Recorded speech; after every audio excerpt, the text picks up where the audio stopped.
¿Cómo están? Continuamos con los videos de la materia.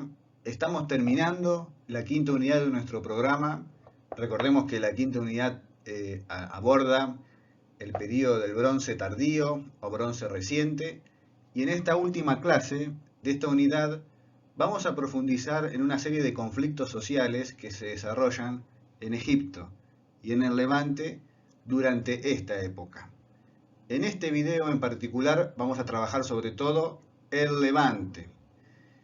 Otro video sobre Egipto lo va a grabar mi colega Ariel Vera. Muy bien, para trabajar este tema seleccionamos un artículo del autor español que ustedes ya conocen, Jordi Vidal, publicado aquí en una publicación de la Universidad Nacional de Rosario, llamada Claroscuro, de un centro dedicado a la diversidad cultural. En este artículo el autor trabaja el problema de la pobreza, la marginación y la exclusión, que es un fenómeno histórico común a distintas regiones y periodos de la historia, pero que parece haber tenido una particular incidencia en la región del Levante en el bronce tardío. Nos sirve esto de antesala a lo que vamos a ver el próximo tema, que es la fuerte crisis que atraviesa toda esta región y el Mediterráneo oriental una vez que termina el bronce tardío. Presten atención porque en las primeras páginas el autor propone abordar estas problemáticas desde un enfoque historiográfico singular, que es el de historia desde abajo. Presten atención a cuáles son las referencias y cómo él lo explica. Pero este video no lo hice yo, el que viene a continuación, sino que lo hizo una de nuestras ayudantes estudiantes que trabaja en la Comisión H a la tarde. Ella es Bianca Gaetán y además de esta propuesta del autor de Jordi Vidal, le suma a ella también el enfoque de género, la perspectiva de género, lo que termina de enriquecer mucho más la propuesta del autor y bueno, también nos va a permitir establecer vinculaciones con otros temas que estuvimos viendo en la materia, particularmente cuando hablamos de la fuente del código de Hammurabi.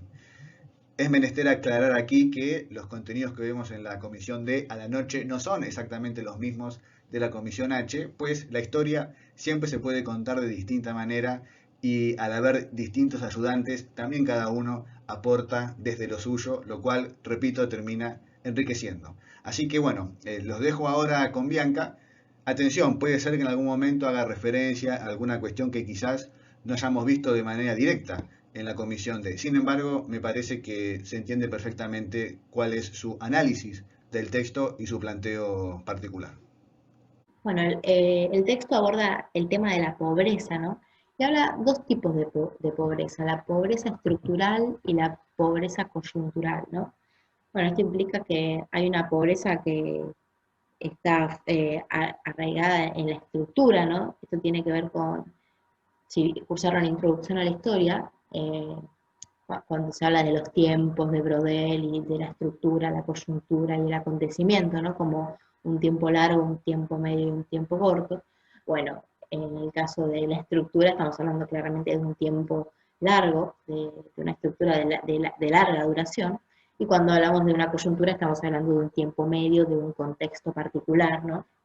Mucho más acotado en el tiempo. Bueno, respecto a la pobreza estructural, el texto señala que hay dos estereotipos a lo largo en este periodo de la pobreza estructural.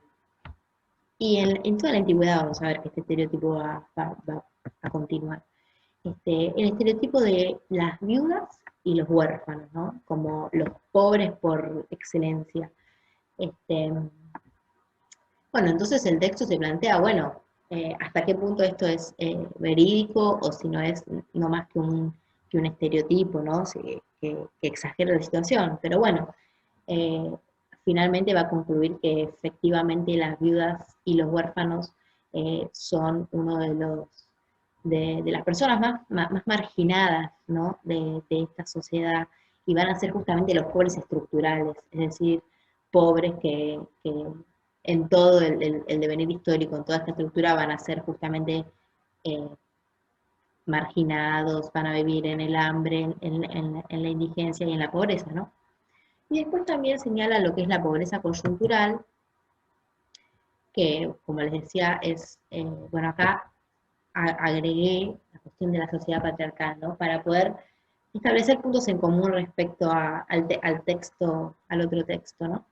En una sociedad patriarcal donde, como veíamos, conceptualmente estamos hablando de una sociedad donde las instituciones más importantes hay un claro predominio, hay un dominio de los hombres en estas instituciones, o sea que la mujer va a estar en una situación de desigualdad respecto a los hombres, y en una relación de subordinación también, ¿no? Por ejemplo, si pensamos en la familia patriarcal, las hijas y la esposa dependen del hombre, ¿no? Entonces, en esta sociedad patriarcal, ¿qué va a hacer? ¿Qué consecuencias va a traer? Bueno, que mujeres y niños, niñas que no tengan este hombre, este padre del cual depender, van a quedar en esta situación de pobreza y de marginación. ¿Por qué? Justamente por las lógicas de este tipo de sociedades, ¿no? Si una mujer, por ejemplo, no podía acceder al patrimonio, no podía tener propiedad, por ejemplo, eh, claramente si, por ejemplo, a una mujer se le moría al esposo, quedaba en una situación de total vulnerabilidad y desamparo, ¿no? Y bueno, ahora sí, pasando a la pobreza coyuntural, el autor ubica acá a los campesinos, ¿no? Que, bueno, pueden caer en esta pobreza coyuntural si, por ejemplo, hubo una mala cosecha, o si, por ejemplo, por guerras fueron destruidas las cosechas, o puede ser también que, por ejemplo, el padre de familia tenga que ir a la guerra, ¿no? Que el palacio lo reclute para ir a la guerra, y bueno, sin el padre de familia también puede suceder esta cuestión de caer en una pobreza coyuntural, ¿no? Una pobreza por determinado tiempo. Esto tampoco significa que porque sea coyuntural sea menos trágica, ¿no? O sea, imaginémonos una mala cosecha, puede implicar que no tengas para alimentarte, ¿no?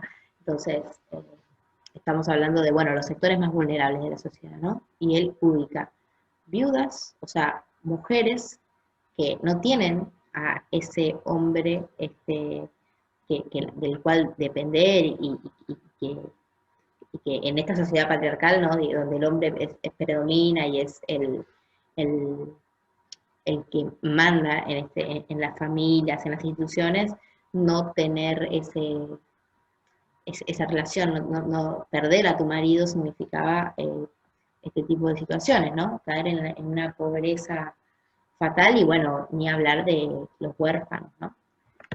Bien, en relación a la esclavitud por endeudamiento, ¿no? Un tópico que vamos a ver cada vez más generalizado, ¿no? Que por estar endeudados, muchas personas tengan que caer en la esclavitud, ¿no? El autor señala que, bueno, que la principal institución a la cual las personas se endeudan es la institución del palacio, ¿no? Entonces encontramos que, por ejemplo, muchos campesinos están endeudados con el palacio y al no poder saldar esas deudas, eh, caen en esclavitud, ¿no? Y bueno, volviendo nuevamente en esta sociedad patriarcal, ¿no? Donde hay un claro predominio del hombre, el hombre tiene la decisión en la familia patriarcal, tiene la autoridad y el poder de decisión respecto a sus hijos y respecto a su esposa. Entonces, ¿esto qué va a provocar? Que si, por ejemplo, la familia, o sea, el padre, está endeudado, por ejemplo, con el palacio, para saldar estas deudas, encontramos que muchas veces se da a los hijos como esclavizados para saldar esta deuda. Posteriormente, si el padre continúa endeudado, si continúa el endeudamiento, puede llegar a dar a la esposa, digamos, ¿no? Para saldar la deuda. Y si ya no cuenta ni con hijos ni con la esposa, el hombre a sí mismo que se entrega como esclavo para salvar estas deudas, ¿no? Estamos hablando de, bueno, situaciones de mucha miseria, de mucha pobreza, ¿no? Que lleva a la consecuencia de la esclavitud, ¿no? En este sentido, bueno, es importante pensar este proceso en relación a esta sociedad y a la familia patriarcal, ¿no? ¿Por qué es primero el hijo, después la esposa y por último el hombre el que va a caer en la esclavitud? Se ponen en juego esas desigualdades, ¿no? Bien. Eh, por último, respecto a las consecuencias de la pobreza, ¿no? Bueno, el autor señala las migraciones masivas. En el caso del Levante, el principal lugar, el principal destino de las migraciones era Egipto, ¿no? ¿Se acuerdan que también estábamos viendo, ¿no? Esta cuestión de los Hicsos y la llegada de extranjeros al delta del Nilo. Bueno, el delta del Nilo va a ser uno de los lugares donde se van a direccionar estas migraciones, ¿no? Bueno, por su fertilidad y por la posibilidad de ahí poder este, salir de esta situación de pobreza extrema, ¿no? Eh, Otra cuestión que aparece es la cuestión de los fugitivos, personas que escapan, ¿no? El ámbito del palacio, de las sociedades, ¿no? Muchas veces quizá endeudado ante la imposibilidad de pagar y, bueno, la posibilidad de quedar como esclavo frente a estas deudas, bueno, muchas veces se daba esta cuestión de que se huía de la sociedad, ¿no? Y pensemos, estábamos hablando en el video anterior de la cuestión del parentesco, ¿qué implicaba escaparse de tu sociedad, de tus lazos de parentesco? Significaba, no es como hoy en día, digamos, ¿no? Que es una sociedad mucho más individualista y quizás te vas de tu casa, te vas de tu pueblo y podés llevar adelante otra vida en otro lugar, ¿no? En ese sentido, un fugitivo que se alejaba de sus vínculos, de la sociedad, del parentesco, era todo, suponía un peligro, ¿no? Y vamos a encontrar, por ejemplo, escritos entre reyes donde se piden así, entre sí la devolución de los fugitivos, ¿no? Este, por ejemplo, no sé, el rey de Hati pidiendo a pequeños reyes que la devolución de los fugitivos que se fueron a esas tierras, por ejemplo. Y bueno, como veníamos viendo, otra consecuencia de la pobreza es claramente la esclavitud, que bueno, va a recaer muchas veces, principalmente o primeramente sobre niños, sobre los hijos, sobre las mujeres. Y hay otro aspecto de las consecuencias de la pobreza que recae específicamente sobre las mujeres, ¿no? Que es la cuestión de la prostitución. Esto está bueno, ¿no? Pensarlo. Yo les decía en el video pasado, ¿no? Pensando cómo hacer historia con una perspectiva de género, ¿no? Y bueno, tiene que ver con esto, ¿no? Pensar cómo, por ejemplo, la pobreza impacta de manera diferente sobre hombres y mujeres, ¿no? De eso se trata también. Este, Siempre, nada, hablamos al principio de la materia, hablamos de la historia androcéntrica, ¿no? La historia que solamente se enfoca en el hombre y analiza los procesos históricos desde la mirada del hombre, que bueno, es la historia que predominó en la disciplina. Este, Cuando hablamos de hacer historia con perspectiva de género, no estamos hablando solamente de, bueno, volver de estudiar a las mujeres y que es necesario, ¿no? También hacer historia de las mujeres para poder también restituir a un sector que se encontraba invisibilizado en la historia.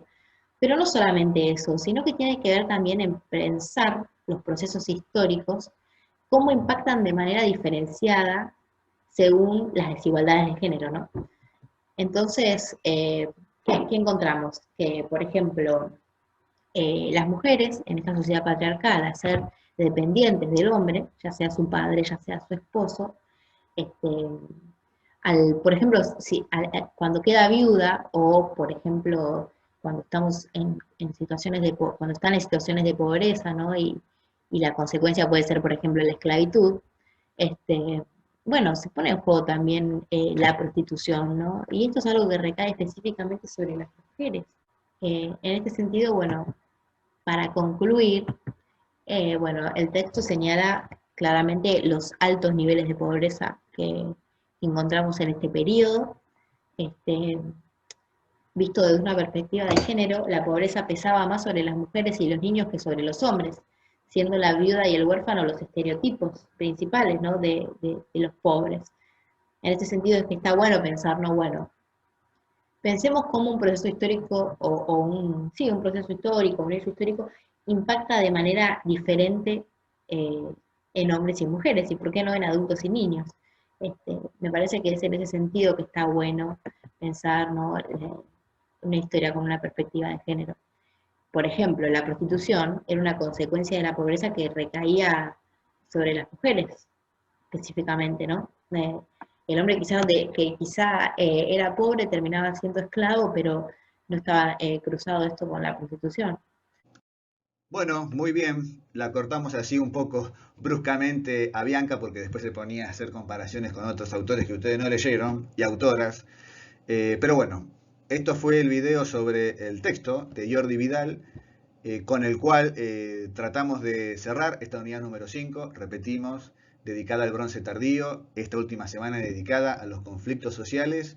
Y bueno, los esperamos todos los viernes en los encuentros virtuales.